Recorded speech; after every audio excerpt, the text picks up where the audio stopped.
Into the Nexus is a production of amove.tv. Bookmark amove.tv for other great video games and esports podcasts. Into the Nexus is sponsored by listeners like you via patreon.com/ITN.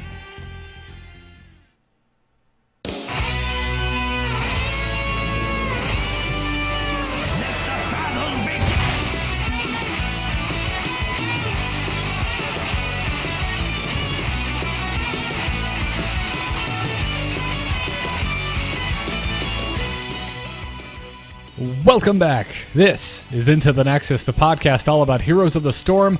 I'm Garrett Weinzierl, he's Kyle Fergusson, and I am still jazzed by our intro music. It hasn't diminished in any way, shape, or form. It still gets me going. I just want to start air guitaring, but then I remember it's not quite as long as the intro to just about every other podcast I do, so I need to get on that fade button real quick. So, Kyle, man, how you doing today? I'm doing all right, man. It's been an interesting placement season. I know it has. It's definitely been, I'm sure, not what you were hoping for. We're going to help you work through that today. Yeah. We're going to help you work through that today. If it makes you feel any better, I haven't even started my placement still. Probably for the best. It probably is because, well, as our patrons probably know, and if you also, I think we streamed it live. Yeah, we streamed it live because I piggybacked off of your solo queue stream.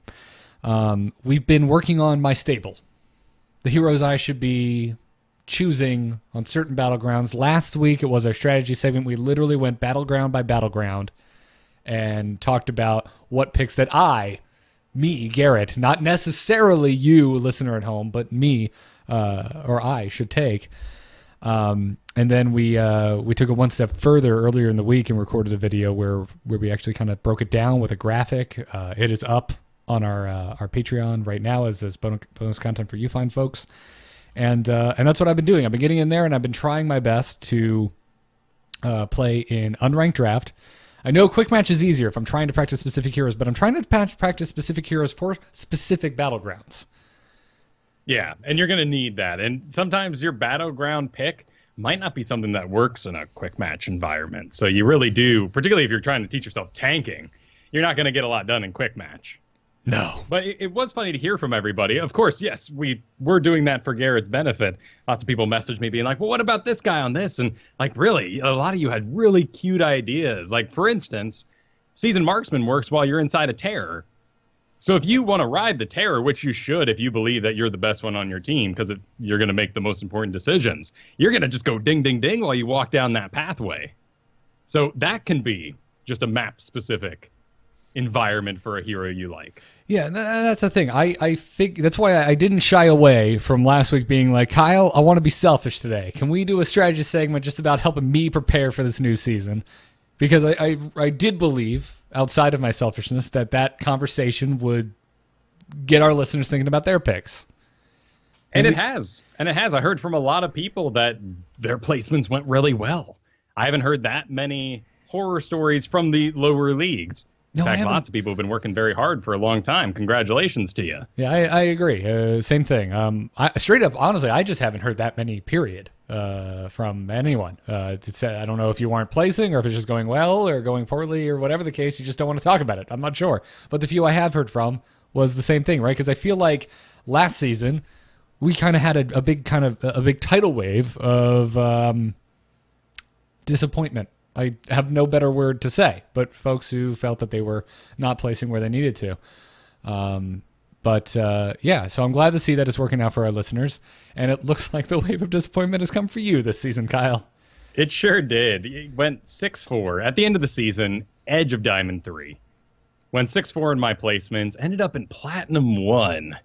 And I wasn't the only one this happened to. Lots of people from the 3s to 5 diamonds ended up down in Platinum, which is something that we heard about last time. And since they enacted the same exact algorithm as our previous season, Diamond did get smaller then, and it didn't get smaller again, but the same rules applied.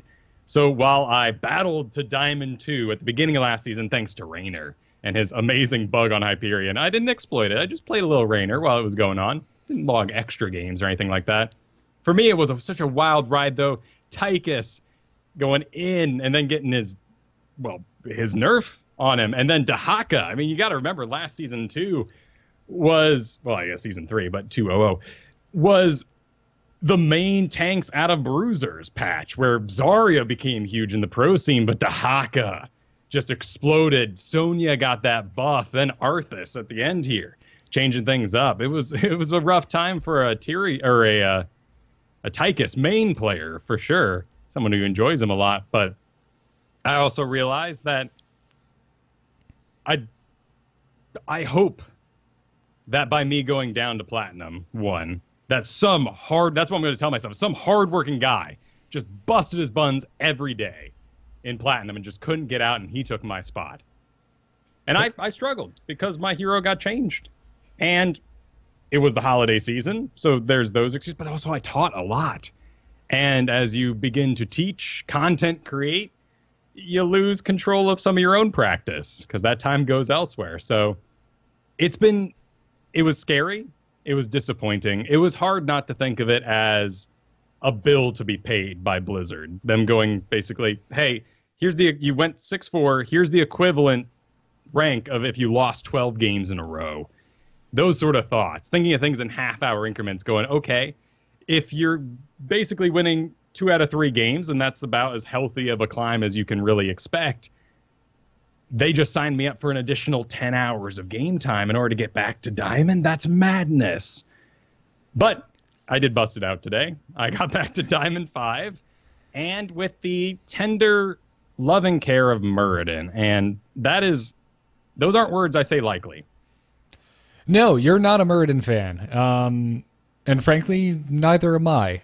Nothing against the hero as, under the hood, as like an engineered avatar to be piloted by a keyboard and mouse, but as a character in a fantasy, which is something that has come up recently on the show.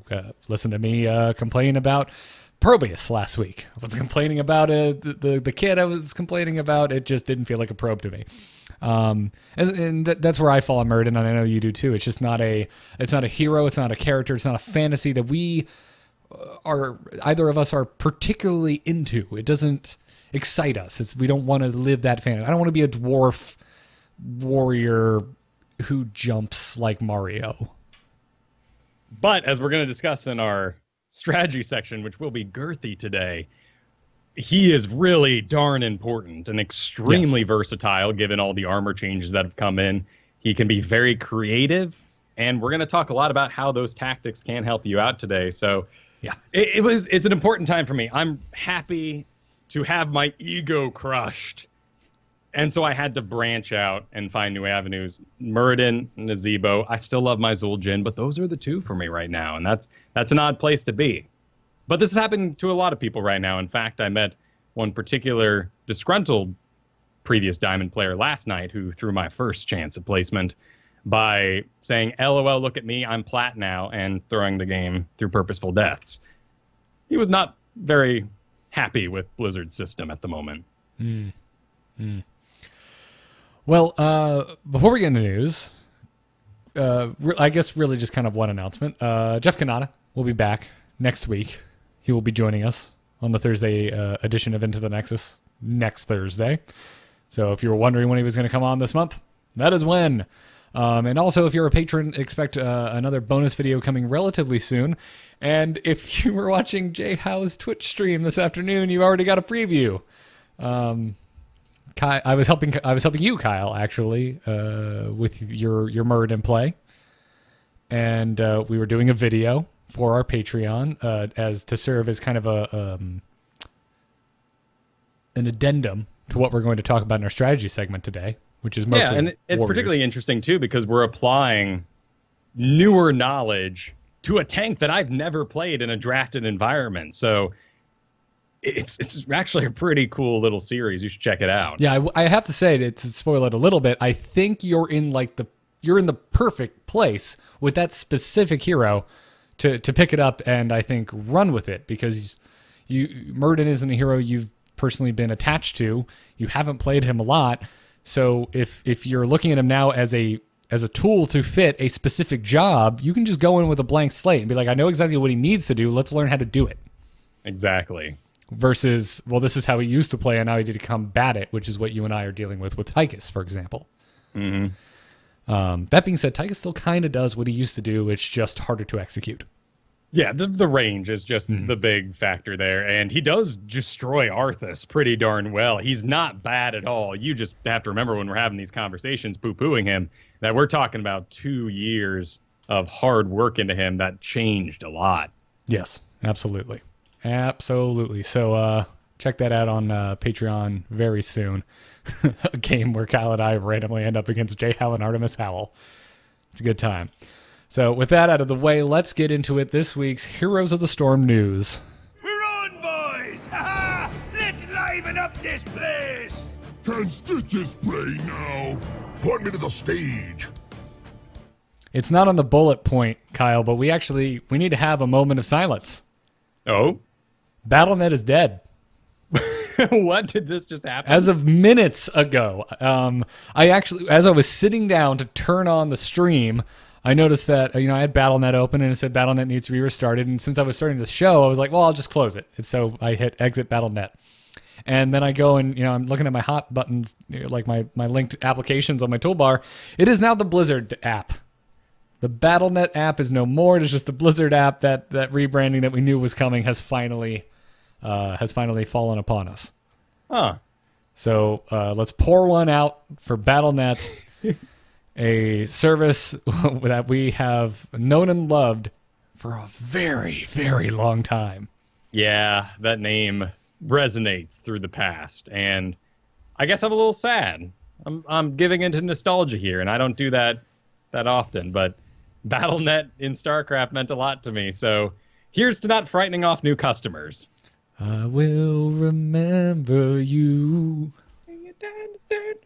Thank you, Kyle. Yeah. Thank you for You're the welcome. backup. I'll always be here to back you up. That's why I love you, man. All right. Other than that, in the news, if you are one of the listeners out there who does not like esports spoilers, which I still argue are not a thing any more than regular sports spoilers are a thing, but I get it to a certain degree. I'm also a fan of catching up with the VODs after the fact. So if you don't want to hear about the results of the Eastern Clash, run away now. Maybe skip forward 10 minutes. That's probably a safe bet. And if it sounds like we're in the middle of a talk about Blizz Travis's comments on a subreddit thread, then back it up a little bit. So, all right, everyone good? Gone? Sweet. So we had a grudge match in the finals, Kyle. Yeah. We had MVP Black going up against L5, a.k.a. Ballistics, which you may know as the winner of multiple world titles. So that is Ballistics. Yes. They just had to change their name because of branding. Yes, if you at home have not been keeping up and you're wondering, well, what the heck happened to Ballistics? They won BlizzCon and they seem to go away. Well, the entire roster is now L5. Same damn roster. So MVP Black, if you remember back to pre-BlizzCon, if you can put yourself into the brain of someone who doesn't know how things turned out, and then you stop forgetting about who was the favorite, MVP Black was the favorite to win BlizzCon. This is one of the few times in my life, Kyle, where had I actually, I'm not a betting man, but if I was, I would have very, very happily put money down on MVP Black to win BlizzCon, and that is not what happened. Ballistics won. So getting MVP Black and L5 together in the finals of the Eastern Clash. I mean, what else could you want from an esports story? And spoiler alert, MVP Black, they got their title back. Not only that, but with a Lucio, a Valera, and even at one point a Murky. Yes, it did get weird. However, the weirdness was kind of peppered. For the most part, the drafts looked surprisingly... and it's funny because now that I'm thinking about it, Dreadnought had this, he kind of started this too. He's like, this is old school, but not that old school because Varian wasn't that far back, but it did look old school by terms of Heroes patches.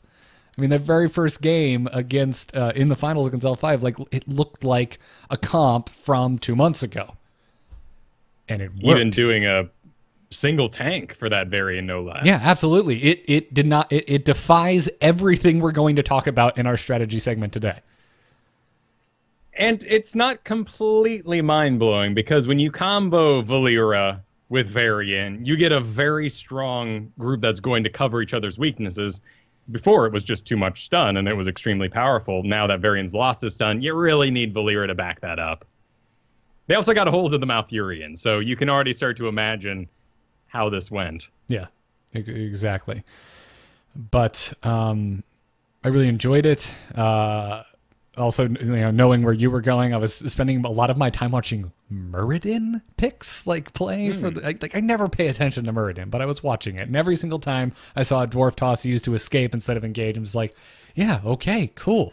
Things Kyle's talking about when we're, strategizing on how to improve our rank.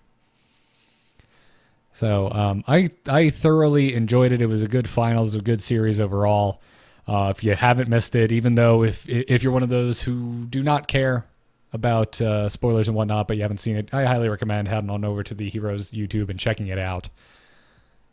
Really solid play and a good storyline, Kyle. Usually, the good storylines, we get into them here in NA, but the play isn't all that refined, and vice versa. For Korea, we get the really good technical play, but we're no storyline here, but we definitely got it here at the Eastern Clash. Well, and a lot of what we're going to talk about today comes from my stream this past week with Cavalier Guest. If you're not familiar with him, he is a caster. He works for GFE now, doing content creation for them, does a ton of work with Chair League, as well as casting some of those open to divisions in HGC. He taught me a lot about what a team should look like and what sort of engages they can make. So going back to these videos and seeing what the picks were and why they happened is really interesting. So listen to today's episode and then go check this out with all that in mind. Yes, all good things to keep in mind. So, anywho, moving on. If you've been reading the Heroes subreddit this week, you may have seen a post by Bakery. And he made some Hero League suggestions. In short, we all have the link to the full thing, and if you haven't read it, I recommend you do. But in short, his points were he wants the season's resets to have more uncertainty and wants to move people towards the middle ranks, up or down, and let them defend. He would also like to place people too low so that they can enjoy climbing 2 to 3 divisions less. That seems extreme. And finally, he wants to make Diamond 3 the previous Grandmaster placement and scale down from there. And the reason we're bringing this up is because Blizz Travis actually responded to this. And this is another case of what he wrote was longer than what we're going to talk about here. And we, as always, recommend you go and read the thing in full.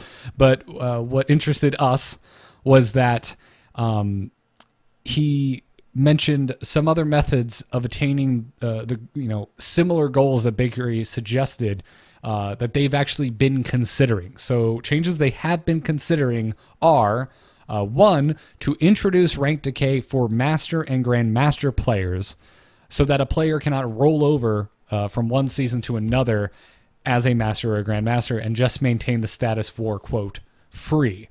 The second thing that they have considered and may be considering is to delay the Grandmaster rankings until a couple of weeks into the season. So even if they did allow placements into a Master, you would not instantly become a Grandmaster as well. Right. So Grandmaster's made of the Masters with the most points accumulated. And as you win, those same points you get as you climb, those go into a bank. If you have the highest number, you're in Grandmaster. So if you are the first one to do your placements and the first one to achieve Master, you're likely to be a Grandmaster from the get-go. Bakery's suggestions here are very much from his position, looking down at the rest. And he wants to climb, and that's not an insane request. I've heard some crazy stories this week from various pros, such as Muradin's at 80% win rates, just certain heroes that these guys play so darn well and know that they just end up getting exactly where they want to be and stopping out of boredom, if nothing else. Yeah. No, it's a very good point. And this is another time where, I'm looking at this and this doesn't affect me. This doesn't affect me at all. Very well likely may never if these changes happen to Master and GM. But so what do you think, Kyle? You actually have ascended to these ranks before. And I was placed into Diamond 3 last season, and that was extremely chaotic. My very first day, I fought Grandmasters because Diamond 3 to 1 wasn't filled out, and all those guys who raced who were playing on day 2 of placements, they were Grandmaster already. That wasn't exactly the environment that I should have been in. Granted, I had a bugged Rainer under my belt, so it was okay for a time. That's a good point. Although, couldn't you argue that if they institute one of these changes and you're keeping players that normally would race to GM out of being able to race to GM, you're still playing against the same people. The rank icon just changes. Right. But we know there's a checks and balances here that's going on with the rank. And as weird and convoluted as it is, that could have been my MMR when I placed. So I got in. Maybe I got lucky with a couple of defenses as I downranked last time and actually lost more games in a row, which sent my MMR just plummeting down.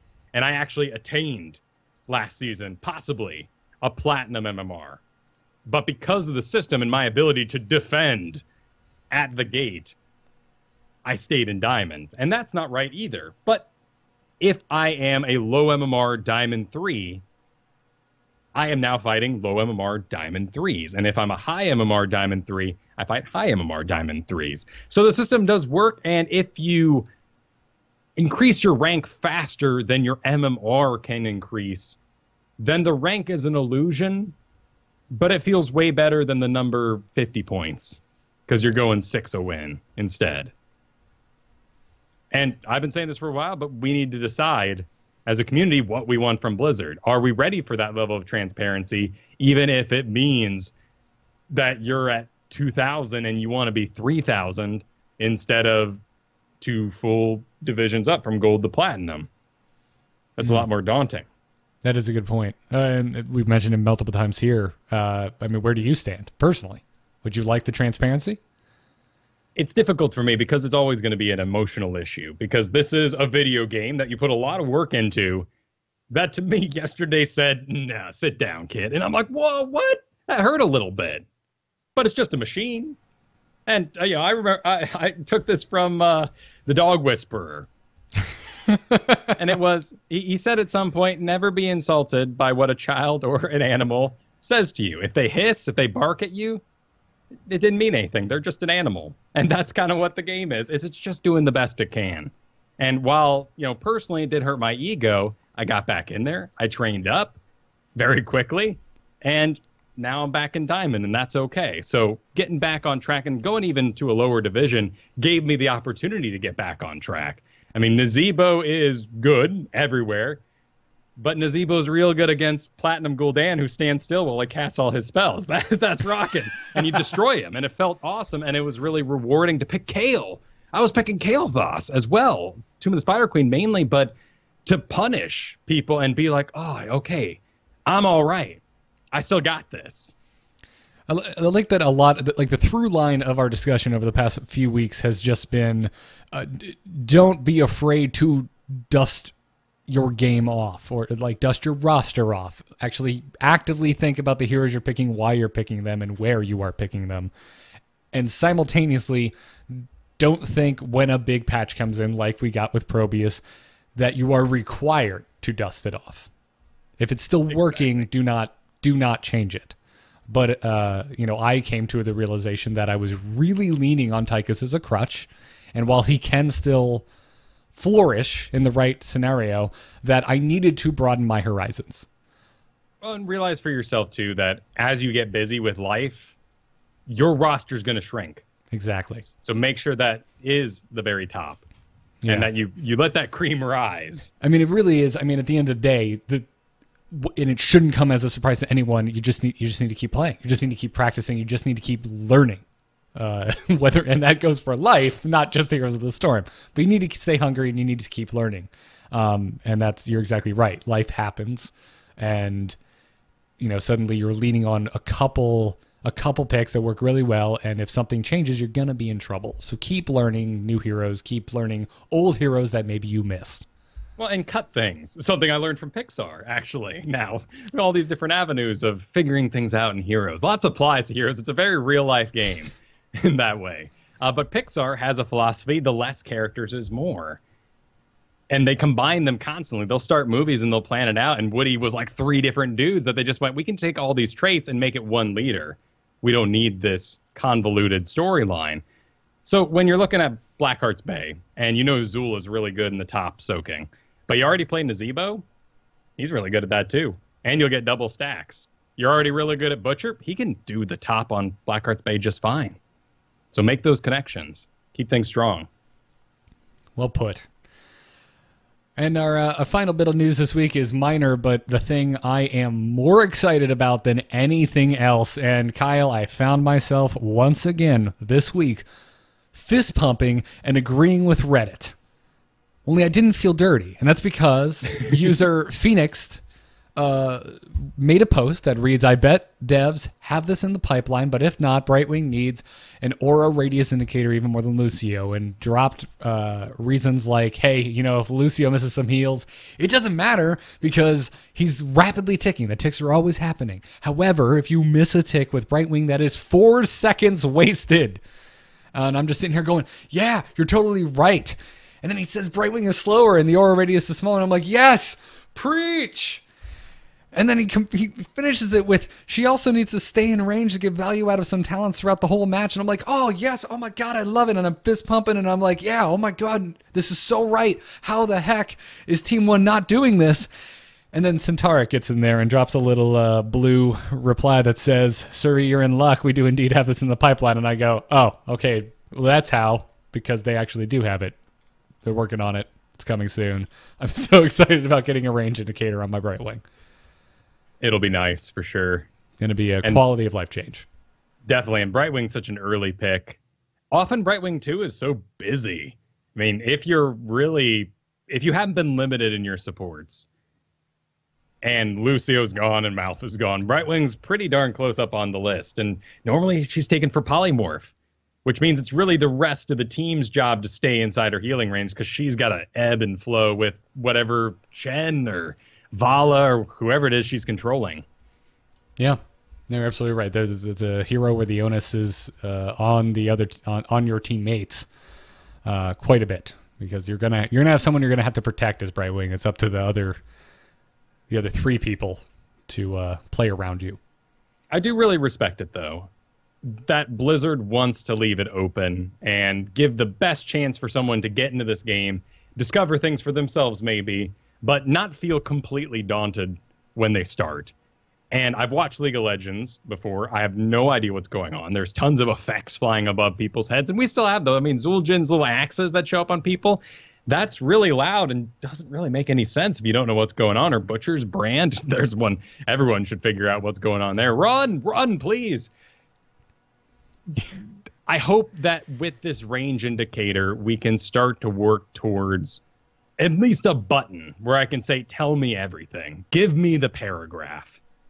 I want to know. Falling sword. Johanna leaps into the air. While in the air, she can steer the landing location. She deals damage and knocks them into the air. What? Ooh, how long? Why? Where do they go? Are they in the air forever? I want to know these things. You want explicit rules. Right, and then, but now reworked Anub'arak, he's rather knock him in the air has an exact number, and the exact slow matters too. So we'll clean up things with time, and I'm happy to see this as a step in that direction. Yeah. I'm also excited for this range indicator for one more reason, and it's not for me playing Brightwing, it's for everyone else. I'm hoping that being able to see that range indicator opens up level 1 possibilities for all the Brightwings out there, that if you're a newer Brightwing and you've been taking Unfurling Spray as a crutch because it's just safer, you're going to land more heals because it's going to increase that range, that knowing exactly how far you need to be away or how close you need to be to your teammates to actually land your heals, then maybe you'll consider Hypershift or your version of Bribe. What's it even called now? Pixie Charm. Some talent diversity. I'm sure there's a couple of things I would turn off the checkbox, but I would love to see things like Gazlow's turret range as an ally of Gazlow, particularly when tanking. and making sure I keep people in that zone. Oh, yes, please. More information. It's not the little dotted lines are not that invasive on my visuals. They're not giant flaming nameplates over my head like the old On Fire used to be. Right. They are very subtle and extremely helpful. The whole interface change has been extremely helpful, and it Yes. took a little bit. In fact, I probably lost some lives to checking those dings up in the left corner to see what happened there. Yep. But now that I've learned how to read it, it's really nice, and I do feel like it's giving a greater amount of coordination to the teams. Yes, I 100% agree. They've done a bang-up job with it. You know me. I love my UI. I'm a UI nerd. The interface in Heroes has never been better. It's so much less busy now, too, which is funny because there's more information, but it seems less busy because I don't have a bunch of portraits moving around on top of my screen. My big thing I want is just the heroics still on the bar while someone's dead. Heroics on the bar. I didn't even think about that. You're absolutely right. They just disappear. It's probably just an oversight. Yeah. You're absolutely right. Well, anyways, let's, right before we get to we have another meaty strategy segment for you all today. Let's thank our patrons supporting us over at patreon.com/ITN. Huge thanks to our producers, Declan H. and Cheesy Bob. You all, as always, are insanely generous, and we can't thank you enough.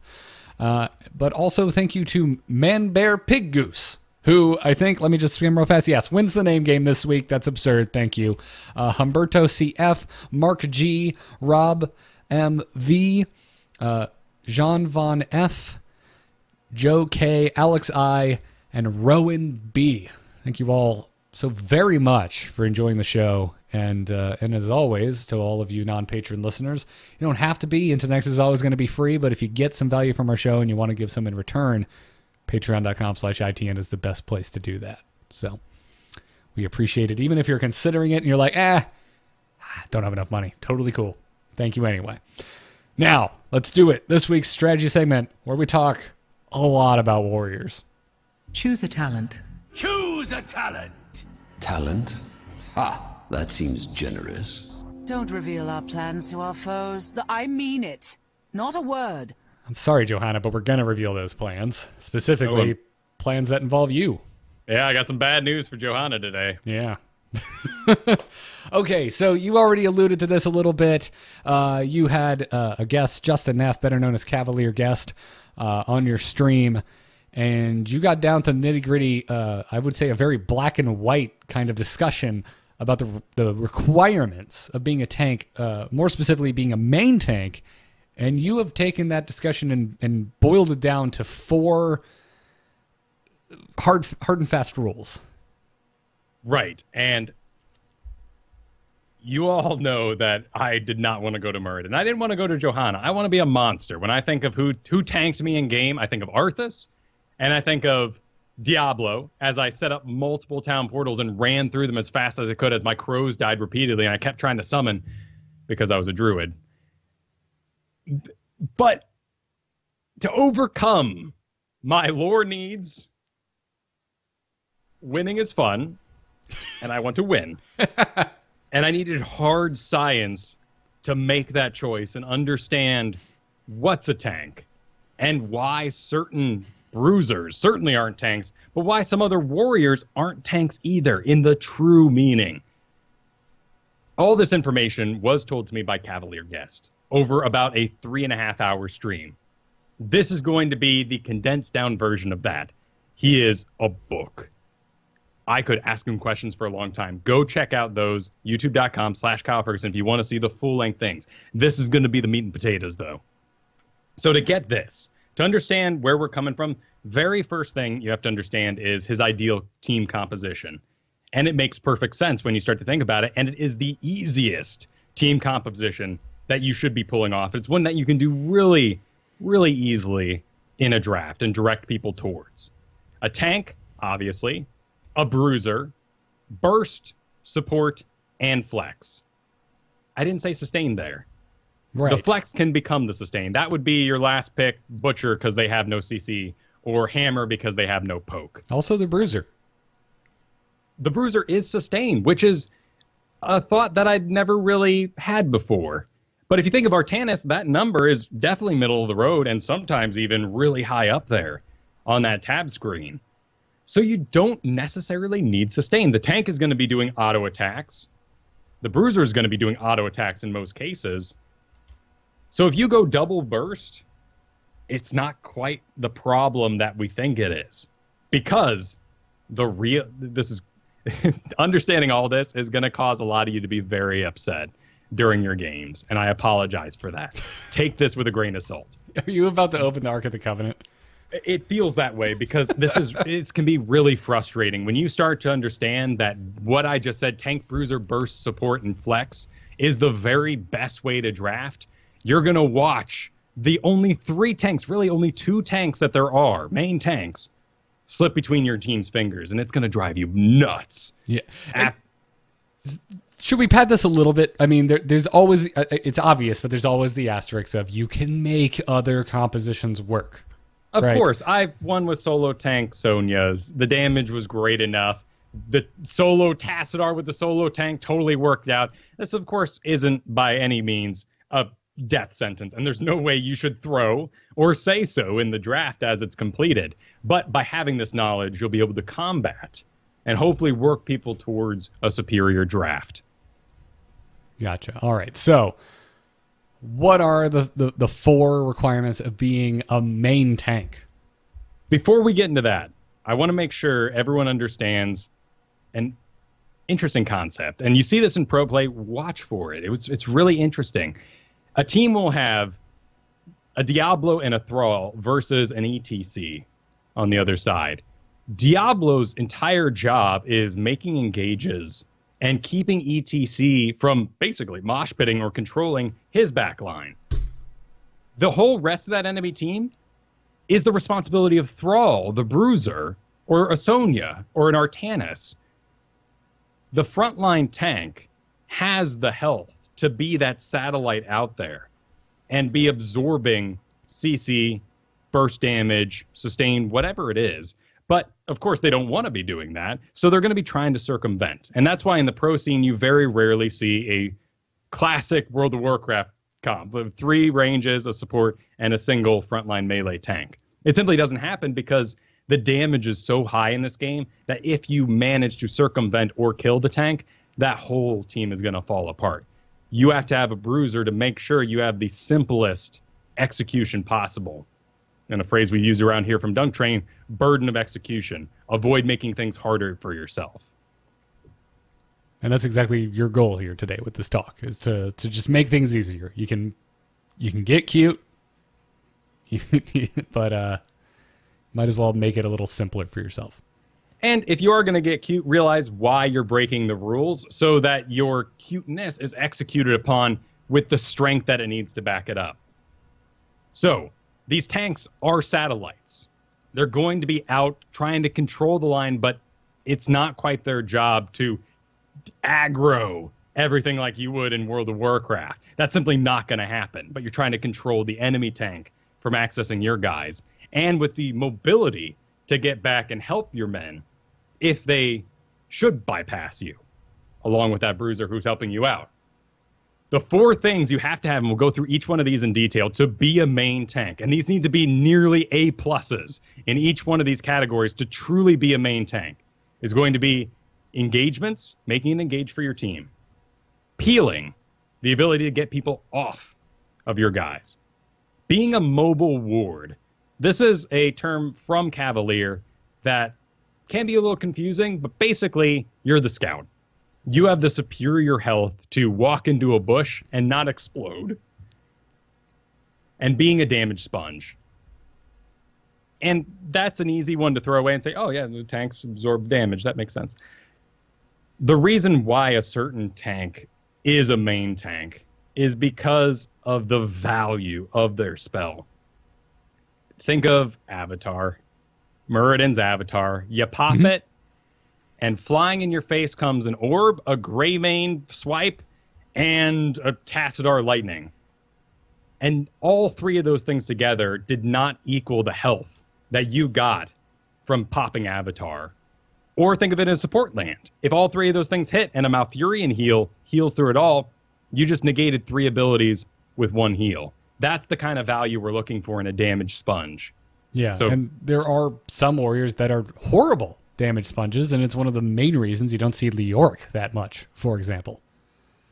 And he's got the self-heal. He's an in-between, but he can't be a main tank. And under this logic, you may have already realized that poor Diablo, with no way to be a damage sponge, has no way to heal, has no way to recover, and has no real poppable ability that's going to negate the incoming damage. So, are there any other terms here, I'm leading you, that we should cover? And one I found out this week, a brand new one, in fact. And we may have blazed through peeling a little fast, basically just applying CC to save your team, to reposition people. But anchoring is a new term I was introduced to.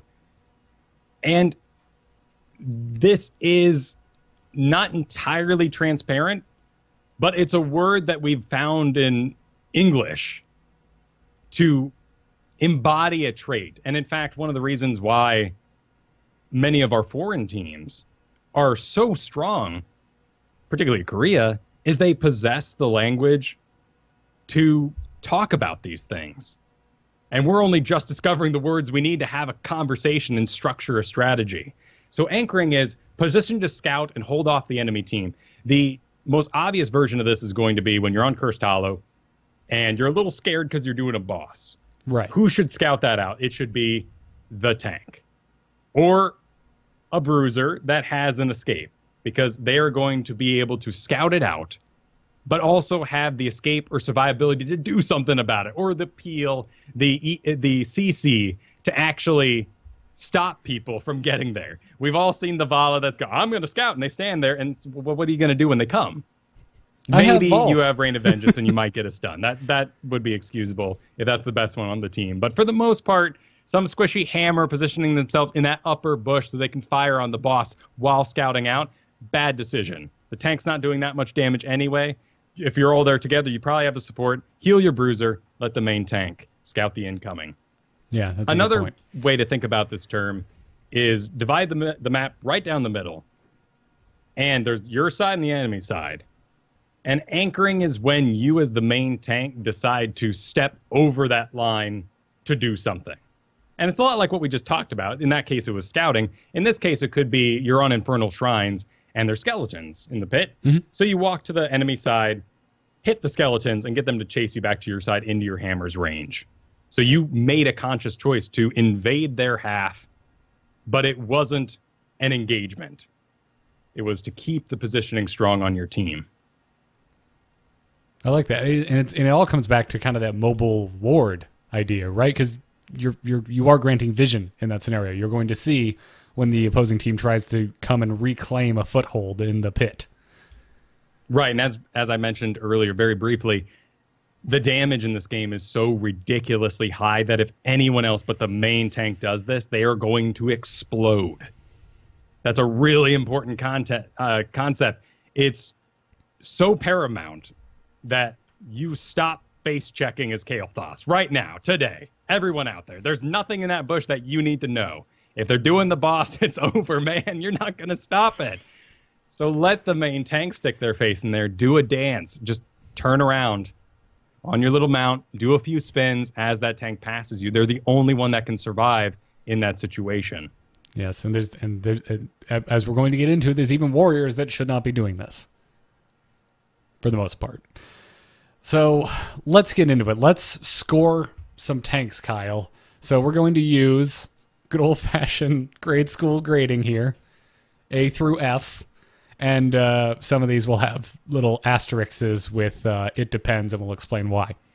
Well, and let's start, too, with what we've been alluding to this entire conversation, that there are only 3 main tanks in the world, and one of them has a what-if statement.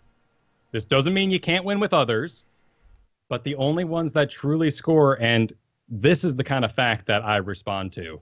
It's cold, it's calculated, and it's so true. E.T.C. Muradin are the only 2 main tanks in the entire game right now. With no caveats Should we use them as the example, like in the grading? So let's look at E.T.C, for example. So you mentioned engagement. It's the first rule. And you have E.T.C graded as a B. Right. Both Muradin and E.T.C have a B in this regard because their engagement is also their escape. So it gets a little difficult to use. Yeah. Whereas Diablo has an A+ in engagement because he goes in, and that's exactly what that ability is supposed to do. There's no other uses for it. Right. You don't have to make a decision whether or not this is to get into dodge or get out of dodge. And that's actually for a personal reason why I fell onto Muradin, because the leap with the armor makes a lot more sense coming from Diablo, and I can use that to engage or disengage. In fact, use it to engage. It's only a 10-second cooldown. I can jump out after I use other survival ability cooldowns as well and get on out of there. Whereas E.T.C, whenever I power slide to escape from something, I'm just full of disappointment that there wasn't a whole team in there that I just mosh pitted. Mosh pit. As you said today, again, I didn't think this was off stream, but everyone has an opinion. Everyone has an opinion on mosh pit. Yep, and that's another reason why I don't want to touch mosh pit or stage dive. People are very opinionated there, whereas you got a good buffer on Muradin's avatar. You know, only 20 seconds to get whatever it is you need done. Okay, sticking on E.T.C and Muradin, let's look at peel, the second rule you brought up. E.T.C A in peeling, Muradin coming up with a B in peeling. Makes sense. You walk in and engage. Let's say it's going to be a full-blown team fight. There's no reason why you need to snag anybody. Both teams are going to collide Lord of the Rings style. Yep, and much like Kel'Thas bush checking, there's nothing you could do. This is going to happen. So why use an ability to make it happen slightly faster? Exactly. And the worst thing you could do is power slide to the far end of the team. Now you've invited them all on top of your team. So you're standing there. You're the front line. You're the E.T.C. You're combating the enemy tank. You're making sure that Johanna can't get into your team and start just vacuuming people around.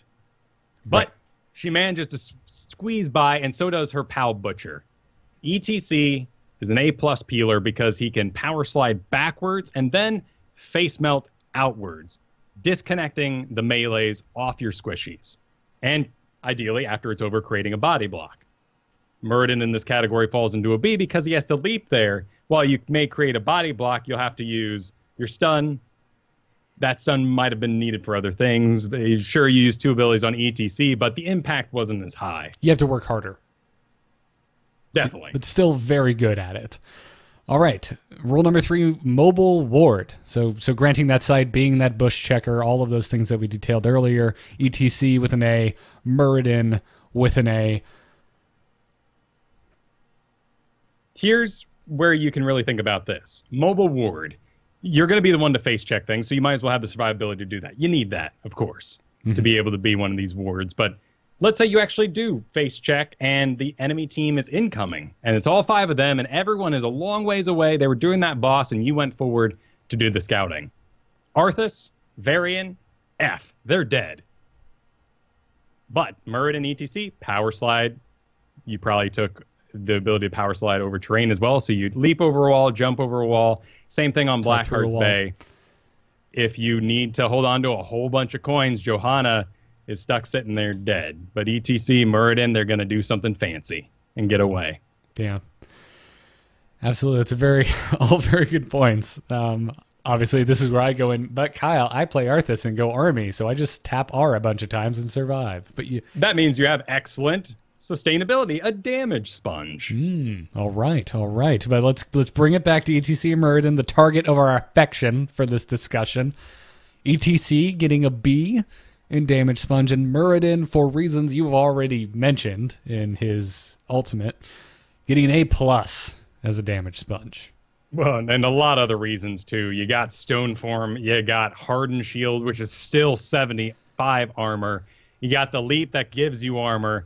You got the static healing that you can do with a Thunderburn combination. There are so many ways for Muradin to sustain himself out. And E.T.C is very much the same way. E.T.C is going to have an ability, but you can combo some things like Echo Pedal. Maybe you're more of a hammer-on kind of person.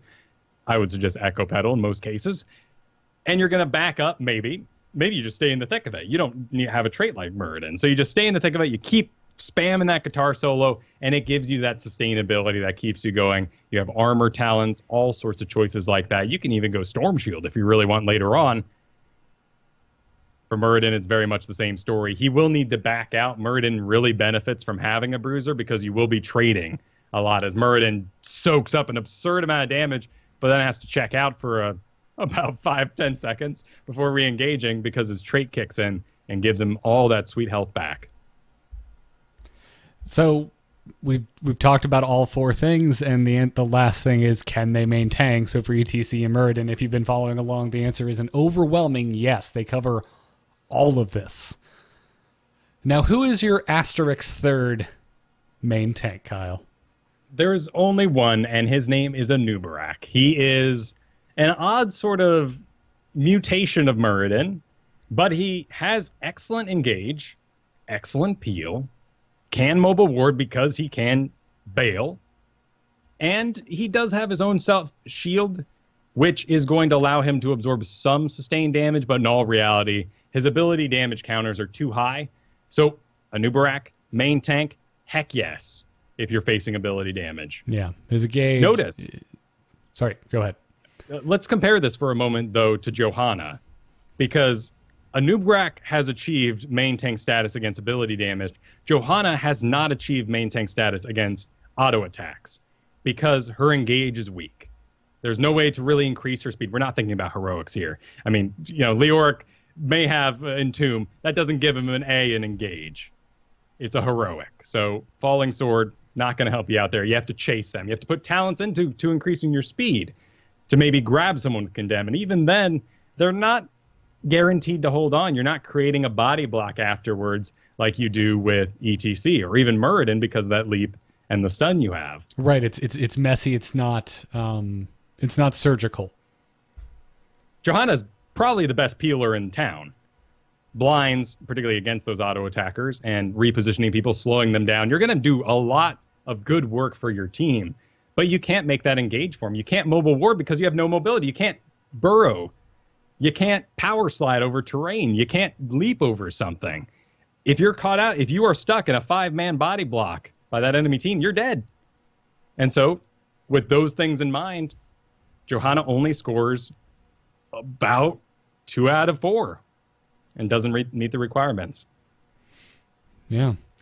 So, Anub'arak, yes, in certain cases, mostly against ability damage comps. E.T.C, just overwhelming yes. Muradin, overwhelming yes. Where do you chalk everyone else up to? Because we're not going to say that Johanna is a bruiser. We're not going to say that Chen is a bruiser. But I might say that for Varian, Leoric, Dahaka, Arthas, and Artanis.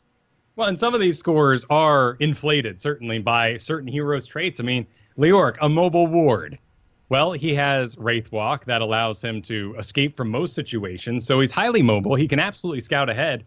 And if they murder him, well, he's a mobile ward. He's just walking around getting you sight. So there's no problem there. He scores extremely well in that environment, but to make an engage, he has to use a heroic. To create peel, he has to use a heroic or a slow, which isn't that powerful. And then you think of the ability to sponge in damage, it's heavily reliant on a skill shot. Drain Hope. Yeah. Yeah, absolutely. Which ended up picking Leoric for the first time in forever this week because someone went Cho'Gall on the other team. I missed half my Drain Hopes, Kyle. It did not matter. It didn't matter at all. Thinking like this will give you a great way, if you're already good at drafting, to deduce what sort of bruiser you're going to need. And in this conversation of bruisers, I'm including things like Thrall, of course, maybe even a Butcher if the enemy team lacks blinds and enough CC to stop him. You could do this with a Zeratul if you really wanted to. But you could even argue Ragnaros if you even get a chance to pick him because of his self-healing ability. Right, exactly. And Sonya's are, our usual Artanises and whatnot. Those are going to do extremely well. So let's think about Chen in this order. Engage. Absolutely. He is great at engaging. And if you go barrel, you have a follow-up to it. But he is really bad at peeling. You're not in control of where you end up after a kick. You could end up on the far side of them. That's no longer a body block, perhaps. Maybe you kick backwards. You're more of a forward momentum kind of guy. Absolutely. Not But to you- mention you're standing still drinking to get a shield half the time. And you do okay at getting away with Mobile Ward because you might have taken Barrel, or you can take some other talents along the way there. So when you're looking at Peel as your big problem, well, there you go. Augment him with something with lots of CC. Maybe give him that thrall with an Earthquake so you can control the whole enemy team. Certainly, I would, in just the way things are going right now, I'd say pick an Anub'arak with him and give him lots of stuns to go along the way. Because the more stuns you limit that can go into you as Chen, the better you're going to do. Yeah. So, who would you pair? So if you're getting this, if you are getting this perfect comp that Cavalier guest mentioned, your tank and your bruiser. Who's your bruiser? If you're E.T.C, who do you want as your bruiser? If I'm E.T.C, that's a difficult question because these Muradins and E.T.Cs are some of our few last possible solo tanks, and you would really react to what the enemy team has. So let's instead look at something like Artanis, who's going to be repeatedly picked up very early. Okay, Great I like engage. that. Let's put out let's put out advice out there that you're probably going to want to utilize because you're seeing Artanis picks. It's going to be a lot of engagements. Peeling really lacking on Artanis. He's going to have to land the clutchest, and it's going to have to be convenient and accidental by the enemy team. Prism in order to swap with someone for safety's sake. He also doesn't have a lot of mobility. So while he'll get himself into trouble, he can't get himself out, and he certainly can't scout. In that mode, we need someone who can sustain themselves through burst damage. Artanis is really good if the damage is staggered. And come out the other side alive. Obviously, he would be augmented by E.T.C or Muradin. A follow-up, though, to augment what he's bad at could be Leoric. If you really wanted to do a double bruiser, that would start to cover some of those avenues that you have trouble with. Okay, the blind. I'm putting it together based on ward because Artanis bad at warding because he's not going to get out of dodge if he actually finds something. Whereas Leoric absolutely can, and he can do this even when he's dead because of the nature of his trait. And how many times have you left Artanis to die because he has no mobility? Leoric can entomb, go down, but he'll be up faster, so it's worth less. Yeah, he saves the Artanis. I like Artanis that. is very strong in the early game. Something we're not really talking about here is when heroes are at their most powerful. And certainly a heroic does enhance that. But Artanis is very powerful in the early game because his whole kit just works. He doesn't need talents to augment it at any certain levels anymore with his rework. So Artanis can be a way to cover for Leoric's lack of engage until we get to 10. Again, I'm not suggesting that you go, there's an Artanis. Leoric. You might actually, though, with how badly Leoric chews on Arthas at the moment. It might be a good pick. You should probably get that E.T.C or Muradin. If they're not available, then start looking at this sort of thing. Cover those bases. Yeah, absolutely. By the way, if you don't normally check out our show notes, and I'll run you through it again. I know I mentioned it last week, but just in case it's your first time tuning in, go to amove.tv/ITN, look for the episode post. In this case, it is 158. Click on that, go to the very bottom. You'll find a link to the Google Doc that Kyle and I used to do the show. Kyle has a table in here with Anub'arak, Artanis, Arthas, Chen, Dahaka, Diablo, E.T.C, Johanna, Leoric, Muradin, Stitches, Tyrael, and Varian, with 4 columns grading all 4 things we mentioned: engaging, peeling, mobile ward, and damage sponge, and grading them on that. So I think it's going to be a really good little tool to kind of fill in gaps in what you're missing. But it'll make you love E.T.C Muradin through cold hard logic, and it will make someone like me abandon Diablo because mobile warding, giving sight, as we talked about so much last episode, geeking out over Zagara, is so important. It's extremely important. So, by the way, the lowest grading hero is poor Varian. Yeah, and this is where I slap a big fat asterisk because go watch MVP Black, make Varian work. But yeah, D on engage, F on peel, F on mobile warding. What's he going to do to escape? His is a point and click, a charge that only works on enemies. and a C on damage sponging. And you can even apply that further and say that Varian is particularly awful as a tank in the early game. As we all know, he's got to get to his heroic, he's got to get to 10. So stop taking Varian on 2-lane maps because you have less XP to soak in, which means if you start losing those early game fights, you have no way to bounce back. With 3-lane maps, you can go have a specialist get silly.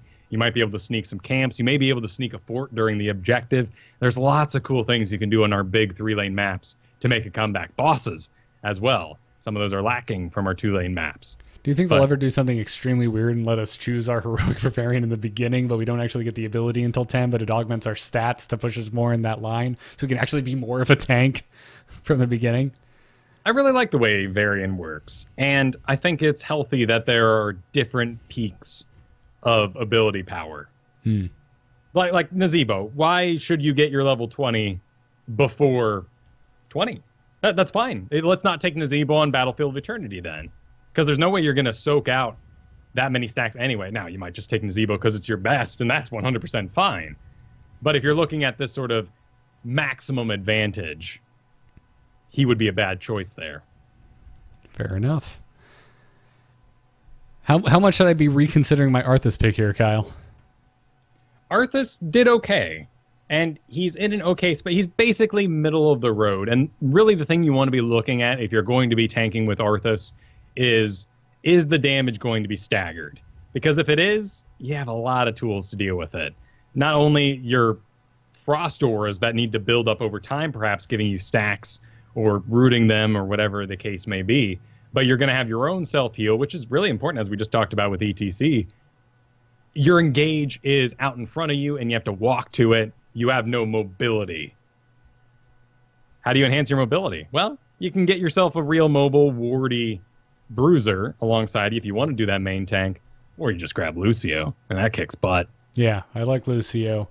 You gave him a C and peel. I would argue his peel because I tend to keep my Howling Blast for that very reason. If someone gets past me, Howling Blast them and move, around them. But yes, I get the point. If it's if not Howling as Blast decisive is down, as Anub'arak being a half-mile away and going, "I'm coming," and just yes, it doesn't make up for mistakes as quickly as an Anub'arak or an E.T.C or a Muradin.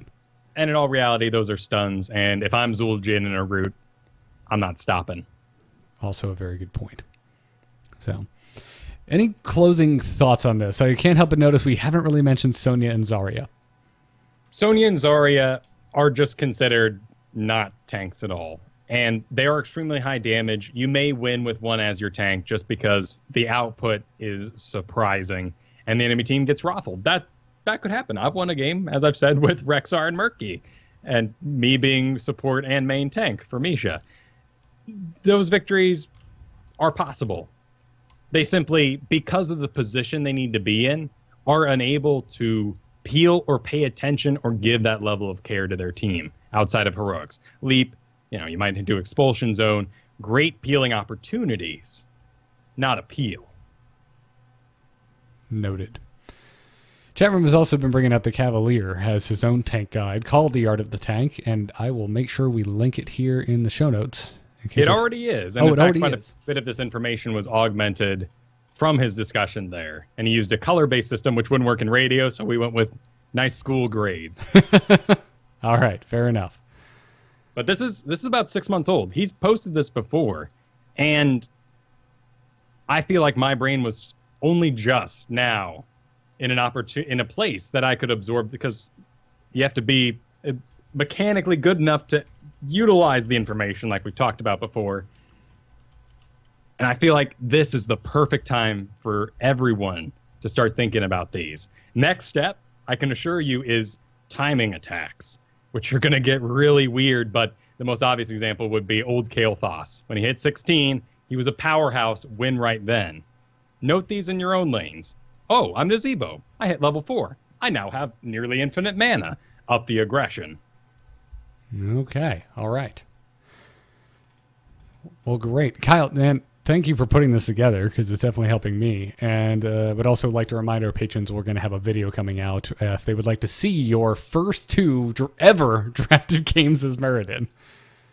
where I backed you up in game 1 as Artanis, and game 2 as Arthas. And that was really cool. We ended up early picking 2 tanks on Brax's holdout. It was a difficult go, but this is what we wanted to practice. And by doing our frost burrows that we love so much, you on Arthas, me on Anub'arak, we already had this exchange down, as I would make an engage, absorb the burst damage that would come out, and then you would come in and start the CC chains that would eventually lead to the victory, while I backed out while my spell shield depleted by dampened magic. And that translated excruciatingly well to Muradin. It did, because I would have to absorb these huge piles of damage and then back up for a little bit while my trait triggered. Once I had enough health back, I could rejoin and make a rather aggressive engage. So this ebb and flow that you do with your bruiser. And in fact, in the games that I've been winning with Muradin, I'm informing my off-tank, my bruiser right now, that they're going to be protecting the team. I today said, I'll be in Li Ming's face. E.T.C, we actually drafted Muradin E.T.C in this case, just to completely take away all tanks from the enemy side. I told him, it's your job to make sure that backline survives, but I will soak every bit of damage there is. Yeah, I like it. Honestly, I had a lot of fun, even though that second game, because Jay Howe and Artemis Howell were just a force. They were esportsing our face a little bit, Valatassadar. Yeah. With a Rhaegar, no less, backing him up, too. So it was scary. It was very scary. The first half of the game was arduous. But by the end of it, I was just grinning. And you're absolutely right. You kind of call it the seesaw, where you go in, take a lot of damage, and then leave, and I come in. I think of it as like tag team. It's just like, all right, Arthas, get in there. And I'm like, I got it. And then I'm like, dude, I'm about to die. And you're like, that's cool. My trait's back. I'm healed up. Get out of there. I'm in now. And this back and forth. And the fact that when you want to get back in, you just warp toss your ass in. It's great. It was very enjoyable. I'm very big on Muradin right now. The chat makes an interesting question. What about Misha? And in fact, Rexar, if Misha was directly controlled, he would be one of these top tier tanks, tier S, as we called it in StarCraft. But Misha is a little random, and she is going to have to be reacting to whatever her leash direction is, so you can't get the perfect body blocks that you want. So she enters more of a map-specific area because the damage isn't high enough to be a bruiser. Right. Just keep taking him on Braxis. Braxis, Dragonshire, soak those lanes, control the point. You can even do it on Sky Temple if you're really feeling uppity about it. But those are going to be your 3 big maps. Yep. Please, by the way, in my games, please take Rexar on Braxis so that we stop having this discussion of who's going top. I would love if that was just removed from the pregame discussion on Braxis. Well, and you bring up an interesting thought there, and I actually did talk to Cavalier about this. I was wondering what the logic is in the top lane on Braxis. And in fact, because it's probably the simplest, most boxed single lane that we all acknowledge, kind of like we all fight in the middle. We just all agreed at some point, or the pros told us so, that we're going to have a single lane on Braxis. So I want to know, what would be the counter drafts you would do to some of the normal things you see? And Dahaka being one that immediately came to mind as someone oppressive up there, able to burrow down. Falstad is his counter, but not till 7. You're going to put him up there. He's going to do okay. He'll get outpushed.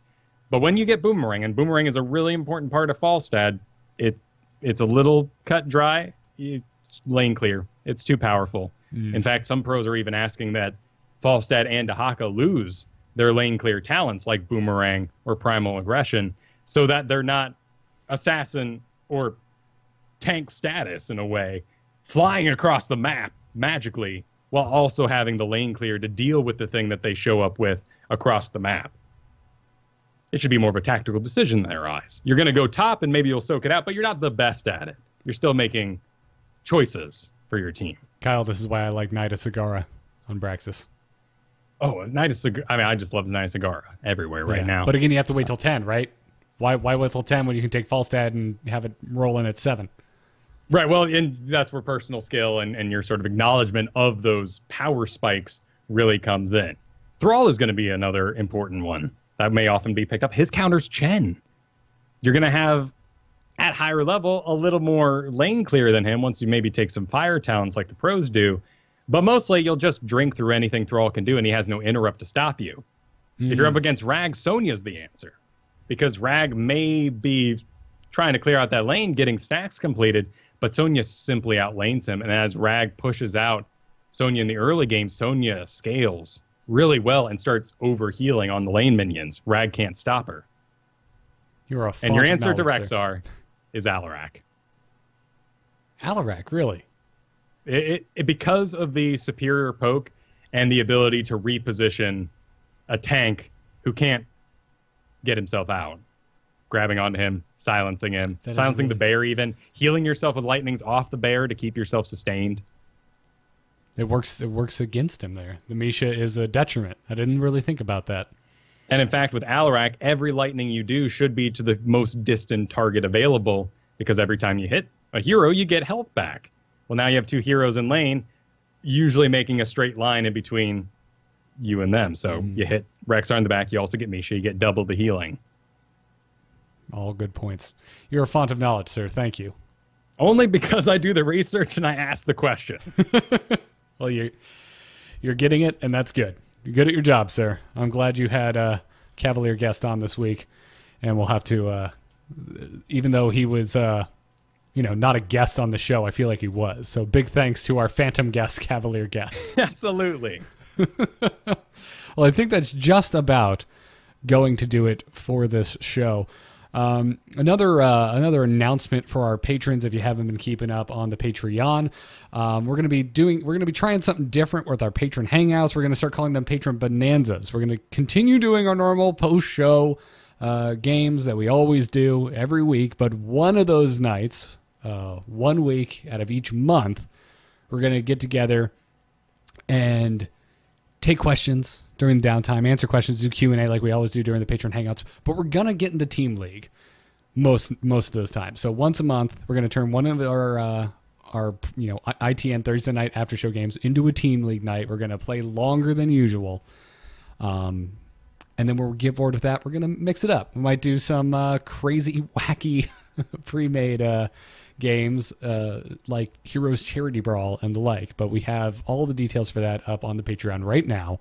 And the first one of these we're going to do will be on Thursday, March 30th. So not tonight, but next Thursday. Be sure to be here for a longer than usual after show, and we're going to take 3 patrons at a time into Team League, and also invite every one of our patrons and also those of you in the A-Move channel to create your own teams and get those placements done. If you're already placed, work on getting that rank even higher. Exactly. We do the Team League nights. We love them. We want to make sure that we had a monthly event, a companion to the podcast, that could be where you guys could ask questions, play in a more serious environment. But also, I just love filling out Team League for the night. And so at the last Thursday of each month is when we'll try to schedule this. Show up, even if you're not a patron, build a team in A-Move chat. I encourage you to hit that ready button when you see us do it on stream and verse us in there. Actually, fill that out. Make it a good environment. It's a really good point. Do your placements, get your gold, get your mount, and it'll be a little more sane than our last minute end of the season scuttle to get 10 games done quickly. I like that. I like that a lot. So, yeah, we're going to try this out. I think it's going to be a lot of fun. Look forward to seeing y'all next week for that. If you're watching live right now and we're looking forward to the regular after show games that's still happening, so stick around. That's going to do it for this episode. Thank you again to our badass patrons. You all are quite badass. And consider supporting Into the Nexus at patreon.com/ITN. If you're an iTunes listener and you like the show, consider dropping us a 5-star review. Helps us out quite a bit. Thanks again to our producers, Declan H. and Cheesy Bob. Grab yourself an ITN t-shirt over at shirts.amove.tv. And if you would like some Into the Nexus branded drinking vessels, go to etched.amove.tv for a selection of custom etched glassware over there. Catch us live Thursday nights at 8 p.m. Eastern right here on twitch.tv/AMoveTV. Or if you're on the go, try alphageekmedia.com. The show's Twitter is at ITNcast. And we got to thank Gorath, who did our intro music, and BrianGriffithMusic.com for our outro music. Kyle, when you are not Into the Nexus sing, where can folks find you? You can find me on Twitter at Kyle Fergusson. This week, once again, pimp those videos.